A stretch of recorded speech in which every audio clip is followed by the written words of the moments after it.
40 écrivains scandinaves ont fait le déplacement. Parmi eux, Jonas Hassen Kemmerer qui est avec nous sur ce plateau. Bonjour. Bonjour. Merci beaucoup d'avoir accepté notre invitation. Vous sortez... Votre dernier livre est traduit en France. Ça s'appelle Montécor, un tigre unique.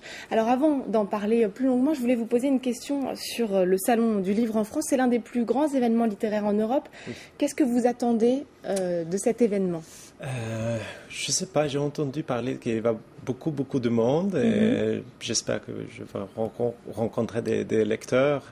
Mais je dois vous dire, il y a des écrivains qui n'aiment pas trop des salons de livres parce que oui, normalement, la vie d'un écrivain, c'est qu'on est enfermé, on essaie d'écrire et tout d'un coup, oui, la création. Et moi, j'aime bien, vu que c'est une période un peu limitée, et puis on va là-bas, on va voir qu'est-ce que ça donne. Et alors, je le disais, il y a énormément de romans nordiques qui sortent en France, qui ont énormément de succès. Le polar scandinave est presque une référence pour de nombreux auteurs. Vous, c'est pas votre domaine, mais comment est-ce que vous expliquez... Est-ce que vous avez une explication à cet engouement pour la littérature venue du Nord ? C'est difficile pour moi à dire, parce que moi, ce que je fais, c'est loin de polar, mais ce que je trouve intéressant, c'est que pour le Salon de livres, c'est pas seulement les polars, les écrivains de polar qui sont invités. Il y a beaucoup d'autres écrivains que moi, je pense que des écrivains comme Marali ou de Finlande, Sophie Oksanen, qui essayent de faire quelque chose d'autre.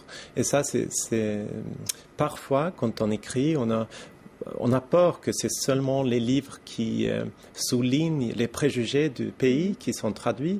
Et c'est bien de voir que... Et là, c'est l'occasion de découvrir des livres comme le vôtre. Alors, dans ce livre, Montécor, un tigre unique, vous racontez le destin d'un Tunisien immigré en Suède. Et c'est la correspondance entre... Il a disparu et c'est son fils et un de ses meilleurs amis qui correspondent et qui écrivent un peu son histoire. Votre héros, un des héros, porte votre nom. Est-ce que c'est votre propre histoire que vous racontez ?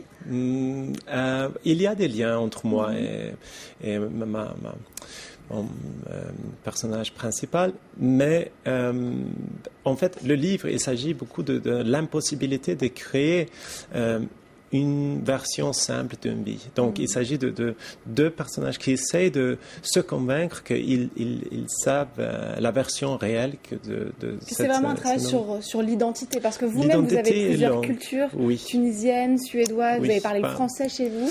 Oui, un peu. Je me débrouille en français, je sais. On l'entend, vous vous débrouillez très bien. Merci.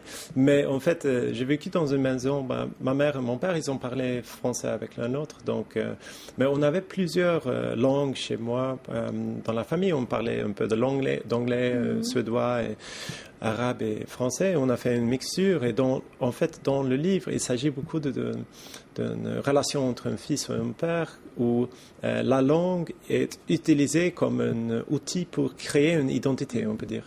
Et donc, ça, c'est quelque chose qui revient dans les pièces et le livre que j'ai écrit, c'est que je suis énormément intéressé comment on peut utiliser la langue pour se définir soi-même. Se définir et aussi comme un mode de manipulation. Et vous-même, avec toutes ces langues que vous maîtrisez, vous avez trouvé votre propre identité où chacune apporte quelque chose, j'imagine, à cette identité ? Oui, c'est mon identité, c'est quelque chose de complexe comme avec tout le monde. Et puis, mais je crois qu'un des buts d'écrire, c'est d'essayer de se comprendre soi-même. Et puis alors, votre livre a une grande résonance avec ce qui s'est passé en Suède, notamment les dernières élections. Vous parlez de la montée de l'extrême droite, du racisme. C'est quelque chose qui vous préoccupe, ce qui se passe en ce moment en Suède ? Oui, c'est quelque chose qui... En fait, j'ai passé deux ans à Berlin maintenant et élection, c'était quelque chose qui... oui, c'était triste de voir ça, à mon avis. Mais en même temps, on doit se dire que moi, j'étais étonné de voir... Il y avait tellement de gens qui tout d'un coup se disaient « Oh, mais c'est impossible, on a du racisme en Suède ». Bien sûr, on a du racisme en Suède, c'est un pays comme tous les autres, donc c'est quelque chose qu'il faut combattre et ça, j'essaie de faire ça avec mes mots. Y compris dans vos livres. Alors, on va continuer à discuter ensemble. De Fred et de bien d'autres auteurs seront à retrouver donc au 31e Salon du Livre à la Porte de Versailles, ainsi que Jonas Hassen Kemmerer avec son Montécor, un tigre unique, un très beau livre. Merci beaucoup à vous d'avoir répondu à nos questions et merci à vous de nous avoir suivis. Restez avec nous sur France 24.